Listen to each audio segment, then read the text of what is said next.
परीक्षा 2026 को लेकर के पेपर आउट की जो अटकलें लगाई जा रही थी, पेपर आउट की जो अफवाहें चल रही थी, उस संबंध में जो पुलिस के पास इनपुट प्राप्त हुआ था, उस इनपुट के आधार पर Sikar police, Jhunjhunu police, Alwar police, Jaipur city police, Jaipur ग्रामीण पुलिस और एसओजी की टीमों ने मिलकर के नीट परीक्षा के पेपर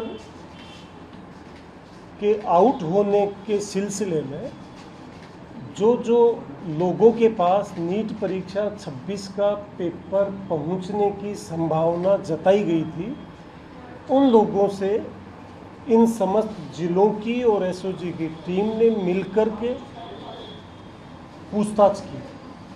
करीब 150 से ज़्यादा अभ्यर्थी और उनके मित्र, अभिभावक, उनसे पूछताछ के पश्चात ये स्पष्ट हुआ कि ये परीक्षा का पेपर परीक्षा शुरू होने से पूर्व राजस्थान में एक व्यक्ति हरियाणा का रहने वाला है, उसके द्वारा भेजा गया। उससे पूछताछ में पता लगा कि उसके पास ये पेपर महाराष्ट्र नासिक से आया था। ये सारी सूचना नेशनल टेस्टिंग एजेंसीज के साथ शेयर करने के पश्चात भारत सरकार द्वारा नीट परीक्षा को निरस्त करने का निर्णय आप सबके सामने है। उस निर्णय के पश्चात सीबीआई ने इस केस को टेक ओवर किया है।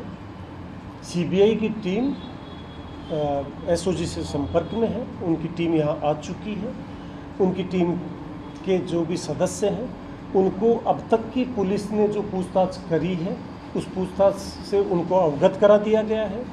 और पूछताछ से जो चीज़ें सामने आई, उसमें कई लोगों से पूछताछ के पश्चात कुछ संदिग्ध ऐसे हैं जो इस परीक्षा पेपर के गिरोह के रूप में शामिल होने की संभावना है।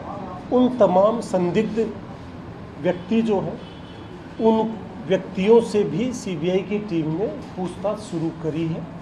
पूछताछ के पश्चात इन व्यक्तियों का जो इन्वॉल्वमेंट सामने आएगा, उस पर आगे की कार्रवाई सीबीआई के द्वारा ही की जाएगी। उन्हीं के द्वारा प्रकरण पंजीबद्ध करके अब इसमें आगे अग्रिम अनुसंधान किया जा रहा है। कितने लोगों को सर हैंडओवर? करीब 2 दर्जन से ज़्यादा लोगों को हमने सीबीआई की टीम के समक्ष उपस्थित किया है, जिन पे हमें शक है। उस पे आगे लीगली वो अनुसंधान करके उनके अनुसंधान में उनका जो भी रोल मिलेगा, उस पर अग्रिम कार्रवाई। ट्रेन क्या था सर? जैसे आपने बताया कि हरियाणा का व्यक्ति था, राजस्थान में रहता था, तो सबसे पहले कहाँ पहुँचा, ये ट्रेन बता दें। इसका ट्रेल सबसे पहले सीकर में पता लगता है। सीकर की प्रारंभिक पूछताछ से पता लगा कि सीकर का ही रहने वाला एक स्टूडेंट जो केरल में एमबीबीएस कर रहा था, उस बच्चे के पास उसी के कोई मित्रों के द्वारा सीकर से शेयर करने की जानकारी आई थी। उसको आगे जब डेवलप किया गया तो पता लगा कि वहाँ जो कोचिंग में बच्चे पढ़ाई कर रहे थे, उनमें से कुछ बच्चों के पास ये पेपर पहुँचा। उनके पास से शेयर होता हुआ कुछ बच्चे जो जयपुर ग्रामीण के आसपास के बच्चे, उनके पास ये पेपर पहुंचा। उन लोगों के पास ये पेपर हरियाणा का एक व्यक्ति है, उसके द्वारा पहुंचाया गया था। ये पेपर, जैसा कि मैंने बताया, राजस्थान में आने से पूर्व हरियाणा गुड़गांव के नज़दीक का एक व्यक्ति है, उसके पास पहुंचा। ओरिजिन इसका राजस्थान में नहीं है। सर, जो पकड़े गए लोग हैं वो कौन कौन हैं, किस कैटेगरी के हैं? वो उसमें से ज़्यादातर वो हैं जो ये नीट परीक्षा में या तो स्वयं स्टूडेंट रहे हैं या उनके परिजन हैं। एसओजी ने कोई एफआईआर इस मामले में? एसओजी ने इस संबंध में किसी तरह की कोई एफआईआर दर्ज नहीं की। पेपर में कितने क्वेश्चन थे? 400 बोल रहे, कुछ 500 बोल रहे थे। ये एक पेपर सेट है जो पब्लिक डोमेन में है। केमिस्ट्री और बायोलॉजी की पीडीएफ पब्लिक डोमेन में है। नीट के द्वारा जो परीक्षा आयोजित की गई थी, उस परीक्षा का पेपर भी पब्लिक डोमेन में है।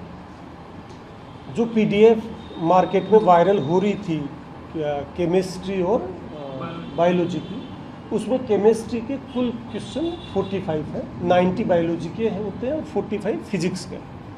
ये 2 सेट निकले केमिस्ट्री और बायोलॉजी के, तो केमिस्ट्री के 45 क्वेश्चंस और बायोलॉजी के 90 क्वेश्चंस हूबहू आंसर के साथ, आंसर जो 4 ऑप्शन होते हैं उनके साथ हूबहू 90 बायोलॉजी के और 45 क्वेश्चन केमिस्ट्री के। वो जो पीडीएफ में सेट था करीब करीब केमिस्ट्री का 104 के आसपास क्वेश्चन है और बायोलॉजी के करीब 300 के आसपास क्वेश्चन थे उस सेट।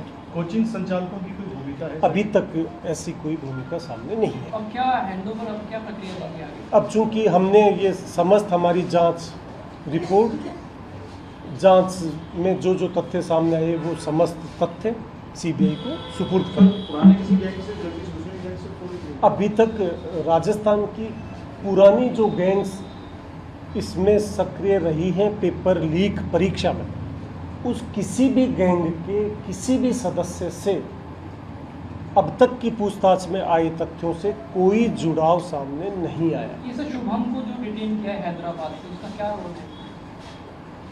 ये सॉरी नासिक से जो बताया अभी तक की पूछताछ में यही सामने आया है कि वहाँ से ओरिजिन हुआ है। अब उससे फर्दर इन्वेस्टिगेशन से पता लगेगा जयपुर का कोई व्यक्ति है इसमें? जैसे मनीष- यस, इसमें जयपुर के भी कुछ लोग, मनीष नाम का व्यक्ति है। पैसे का कितने का है सर? वो सारी डिटेल इन्वेस्टिगेशन एजेंसी ही बता पाएगी। चीटिंग माने सर इसको कि ये गैस पेपर को पेपर बताकर स्टूडेंट्स को बेचा गया, तो ये भी चीटिंग है स्टूडेंट्स के साथ में? गैस पेपर बता के नहीं बेचा गया, इस पेपर को ओरिजिनल पेपर बताते हुए ही कि इसमें से आएगा ये कह के बच्चों को बेचने की कोशिश करी गई है। इसमें पैसे के ट्रांजैक्शन के संबंध में अनुसंधान से ही पता लगेगा। बना कहाँ पर सर, ये पता है? ये अभी तथ्य सामने नहीं है। प्रिंट काम हुआ सर MP? ये किसी तरह और की ये इस भी तरह एक बात सही की है कि जो बार-बार टीम से कह रहे थे कि एपिसेंटर राजस्थान एपिसेंटर, ये कहना बिल्कुल गलत है कि इसका एपिसेंटर राजस्थान है, क्योंकि राजस्थान में आने से पूर्व ये पेपर दूसरे प्रदेशों में जो अपराधी हैं उनसे होते हुए राजस्थान पहुंचा है। राजस्थान इसका एपिसेंटर नहीं है। और सर इसको डिस्गाइज इसमें गैस पेपर के रूप में इसलिए किया था ताकि पुलिस वगैरह इसको पकड़े ना। ये तफ्तीश का विषय है कि इसको कैसे कैमोफ्लेज किया गया, वो तफ्तीश से ही पता लगेगा। तो सीबीआई से रात को जारी हो? नहीं, सीबीआई की टीम अपने हिसाब से इन्वेस्टिगेशन करती है। वो कितना वक्त लेते हैं, कितने देर यहाँ रुकेंगे, कितने देर वहाँ, उस संबंध में कोई भी टिप्पणी करना उचित नहीं। इसमें सर कुछ स्टूडेंट्स भी हैं क्या जो डिटेन किए? 2 दर्जन लोग कौन हैं? हाँ, इसमें जो मैंने बताया कुछ स्टूडेंट्स हैं, कुछ स्टूडेंट्स के परिजन हैं। Thank you. कहीं और टीम में दबिश देनी है? नहीं, अगर सीबीआई की टीम को आवश्यक होगा और कहीं कोई पुलिस सहायता की ज़रूरत होगी, राजस्थान में कहीं भी कोई रेड की ज़रूरत होगी, कहीं किसी को आरोपी को उठाना या कोई गवाह को पूछताछ करना, किसी भी तरह की कोई असिस्टेंस सीबीआई की टीम को आवश्यक होगा तो ज़रूर उपलब्ध कराएंगे। सर दिल्ली में ही लोगों को लेकर जाएंगे क्या, मतलब क्या? ये सीबीआई की टीम तय करेगी। ठीक है सर, दिल्ली में थैंक यू।